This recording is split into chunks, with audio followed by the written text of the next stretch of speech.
نبی علیہ الصلوۃ والسلام فرمایي وای چې پچا کې دا درې خبرې موجود شوي زه د دغه انسان د پاره په جنت کې په مینځ باندې په کور کې ذمہوار یم د جنت په مینځ کې بوله الله کور ورکوي چا کې چې دا درې خبرې موجود شوي یو نبی علیہ الصلوۃ والسلام فرمایي وی لمن ترک المراء وان كان محقا نبی علیہ الصلوۃ والسلام فرمایي وی کم سړی چې جګړې پرې خو دي کم سړی څه پرې خو دي کم سړی چې جنگ جګړې پرې خو دي وان كان محقا اگر چې دې په حق وي اگر چې دې په سوي په حق وي نه جګړه کوي موږ ورته ویل که جګړه مکو ولې زه په حق باندې ما زه په حق یم ولي نبی علیہ السلام فرمایي کم سړی جګړه پرې خو دي اگر چې په حق دی اگر چې په حق دی نبی علیہ السلام فرمایي دې سړی دی با الله تبارک وتعالى د جنت په منځ کې کور ور کوي او د جنت په خورو کې چې کومه خوره ده خو الله به ورته نصیب کوي الله دې زموږ په حال باندې رحم وکړي الله دې زموږ په حال رحم وکړي اول خو مونږ جګړې د دې وجې نه کوو نه چې وس خو نه رسي طاقت نه رسي کنه دا کم خلک چې دا جګړې نه کوي دام د وسه پاتې دي کو دوی په وسه مونږ ته دوی د سړي پوسته کې وباسي ټیک شو او چې کم سره جګړې کوي نو ته ورته وایي چې دا پرې دا وایي زه په ناحق یم وایي زه خو په حق یم کنه نه نبی علیہ السلام فرمایي په حق دا جګړې پرې دا حدیث مبارک کې راځي نبی علیہ الصلوۃ والسلام فرمایي او د قیامت فورز به الله تبارک وتعالى یو انسان روغړي دا به هغه سړی روغړي چې کله بدل غصه ورله نو د خپل غصه سکله څه چل به کاو خپل غصه به اسکله برداشت کول به نبی علیہ السلام فرمایي الله تبارک وتعالى به دغه سړی په ورځ د قیامت روغړي چې روغړي الله تبارک وتعالى به ورته او فرمایي اے طالب ډیره زیاته غصه په دنیا کې درتله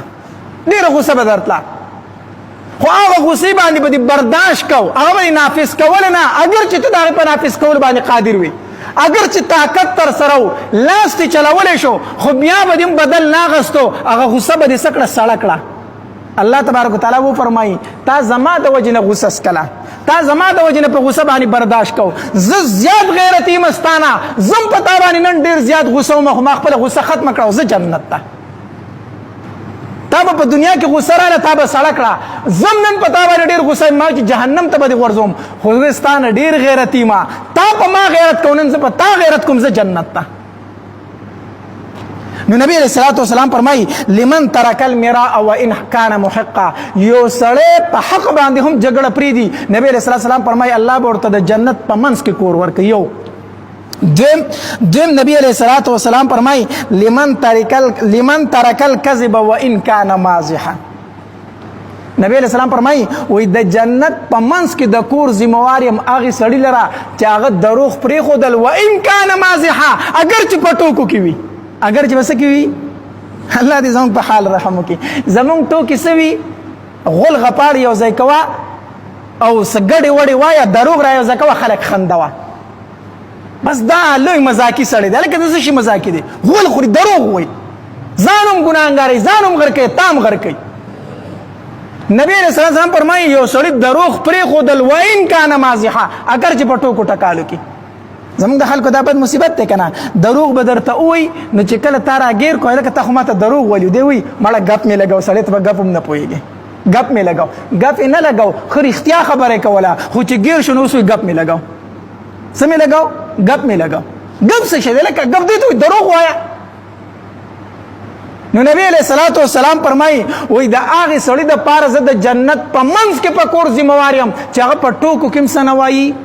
دروغ نه وایي یا موږ څه وایو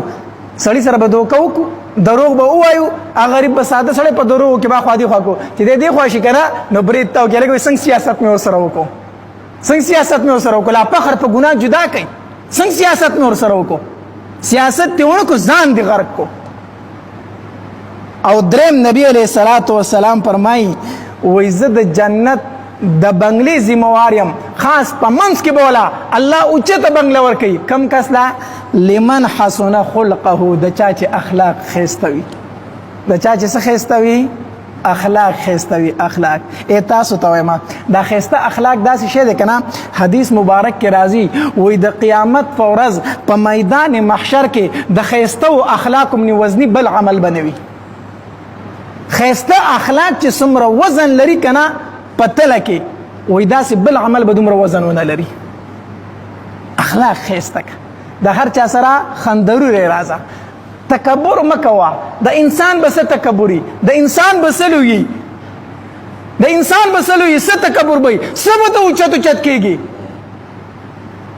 سوچ وکا په خوړلو کې الله ته محتاج په وستلو کې الله ته محتاج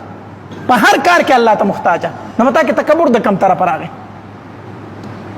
خیسته اخلاق کوا هر چا ته خاندا هر چا سره خولي اخلاق چلوا د نیک خونه کوا د پزول خبرونو سره خيږي نو نبی علیہ الصلوۃ والسلام فرمایي وای الله تبارک وتعالى نبی علیہ السلام فرمایي وای زه د هغه انسان د پاره د جنت په منځ کې په بنگله ذمہواریم د چا چې اخلاق خیسته وي د چا چې سوي اخلاق خیسته وي الله تبارک وتعالى دې مونږ ټول ته خیسته اخلاق را نصیب کړي غرض می دا کو زمون په معاشره کې نن سبا لوی ناسور چې دغه دروغ دي لوی ناسور دروغ دي حکمرانان لا دروغ وي مونږ وایو لکه دا ګوره دا حکمران دي دومره دروغ وي دومره ځان ته ورته د ورځې سوره وای سور دروغ مونږ وایو دکاندار دی دروغ وای سوداګر دی دروغ وای زمیدار دی دروغ وای دکاندار لال شه دا شی پسو قسم په درته خوري وي په نیم سال می راوړی دی راوړی به پسګي قسم به درته کوي په نیم می راوړی سوداګر لال شه دا ورځ د تسل قسم کوي په ساری خرڅولو کنه کوي څومره دروغ وای مونږ زمیداران څومره دروغ وایو دروغ دروغ دروغ زمون معاشرت تبادی دروغ وکړه په هیڅ خبره اعتماد نه پاتې شوی د هیڅ چا په خبره باور نه پاتې شوی ولې هر سړی دروغ وای نو هر سړی دروغ وای نو الله تبارک وتعالى دې زمون په حال رحم وکي دا دروغ دا ګناه کبیره ده په دې سره د انسان اخرت هم تباہ کیږي دنیا هم تباہ کیږي دنیا هم تباہ شو یو ځل به دروغ وای دو ځل به دروغ وای بیا باندې څوک اعتماد کوي هیڅوک در باندې اعتماد نه دا دروغ جن سره دی فزول سره دی بیکار سره دی نو بهرحال دا ګناه کبیره ده چې د دې عمل نه مونږ ځان وساتو دا صفت د منافق دی الله تبارک وتعالى دې مونږ ته پناه راکړي واخر دعوانا ان الحمد لله رب العالمين